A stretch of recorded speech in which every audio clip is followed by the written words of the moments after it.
everybody, Laura here from My Favorite Things. Thank you so much for joining me today. I'm excited to share this colorful Under the Sea project featuring some of the latest June release products, starting with the Scallop Stripe background stamp. This is cool because it stamps an entire background, but yet it's still a clear acrylic stamp. So I have a panel of Nina Solar White cardstock, rubbing it down with the magic powder bag because I'm going to emboss the scallop stripes in clear, and then I'm going to blend the color with some distress inks. So I'm going to stamp it once. I'm using this stamping tool, helps me to get even pressure, and then I say what I say, stamp it twice to make it nice. So I stamp it twice just to make sure I get even coverage of the scallop stripes, because you never know, and you just want to be sure.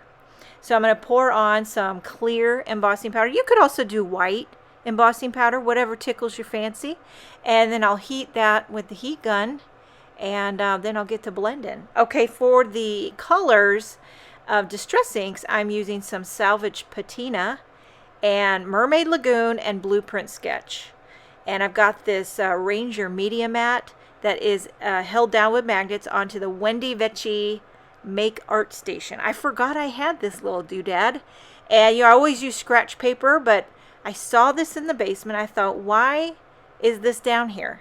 I need to bring it up and use it. So that's what I've been trying to do lately, is use the old media mat instead of going through so much scratch paper. And it's nice.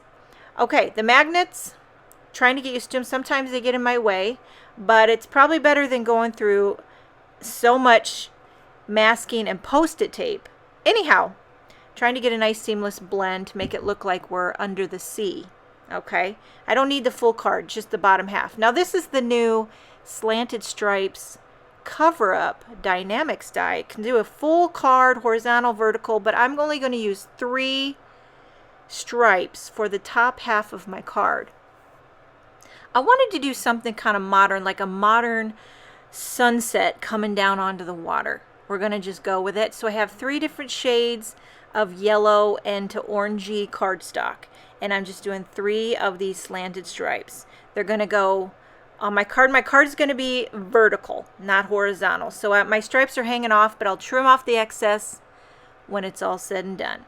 Okay, by the way, my panel is trimmed to 3.5 inches wide by 4 3/4 inches tall. So I'm adhering these slanted stripes onto some scratch paper first, because I wanted to overlap them.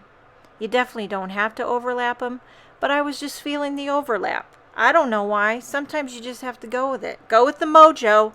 Let it take you. Okay, so I'm overlapping the stripes, and then I'm going to bring in my big old, very dirty Mama paper trimmer. And I've contemplated about getting a new one just because this one looks filthy, but it works good. It's just, I need to clean it. And it's starting to get yellowy, Okay, so I'm lining this up with the marks on my cutting board so I can get a straight parallel angle there. Putting some Gina K tape runner on the back of that, popping it down on the top of my Under the Sea blended panel. And then I'm going to pop up this whole panel onto a white card base, so you have a nice white border. Now for the images, I'm using this new Best Catch Ever stamp set. It's got these cutie patootie little fishies and a big fishy. And I'm not, I've said this before, I'm Copic coloring them, but I'm not getting too fancy schmancy. I keep it very simple. I've got my marker caps there if you want to see exactly what colors I'm using. But you know what? If you want to know how to Copic color, you got to look at Alberto Gava, or as I like to say, Alberto. I like to roll the R as long as humanly possible. So Alberto and Sandy Alnach, I mean, they're really the magicians in this thing. You want to learn how to Copic color or paint. Those guys, they know what they're talking about. I really don't. I'm just doing what you say, fake it till you make it. I lay down a light coat, come in with a dark one. If I have the medium tone, lay it down, blend it up, bada boom, bada bing. You know what I'm saying? Okay, whale. Let's talk whales. You're going to do a blue whale, you're going to do a killer whale, black and white, gray, what have you. If you want to do a rainbow stripe whale, you know what? You do whatever toots your flute, because that's what I say, okay? So here I am trying to make this work. Sometimes I get stressed out with Copic when there's a big image, and I'm just like kind of stressing about getting a seamless blend. You know? Anybody else? That's why I find ink blending for me is less stress. I don't know what it is. I think I just need to do more coloring. But whenever I get a big image, I start to sweat a little bit. Not gonna lie. Okay, now I have the coordinating Best Catch Ever dies, and I'm cutting out these little fish. Now I'm getting the lay of the land, and I'm gonna pop them up with foam tape because dimension is life. If anybody is sick and tired of my jingles, I just want to formally apologize. I can't stop it. Okay, now let's talk sentiment. I embossed this one from the Best Catch Ever, but I wasn't feeling it. I felt like it wasn't tying in. So then I pulled out this Bitty Hugs and Kisses stamp set, and I liked that Sending You Love.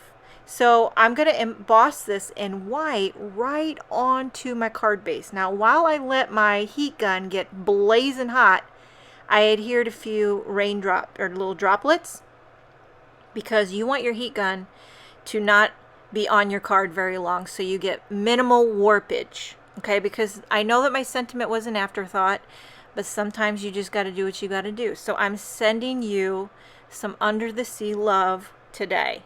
I hope you enjoyed this video. Thank you so much for joining me. Have a wonderful day, and I will see you next time.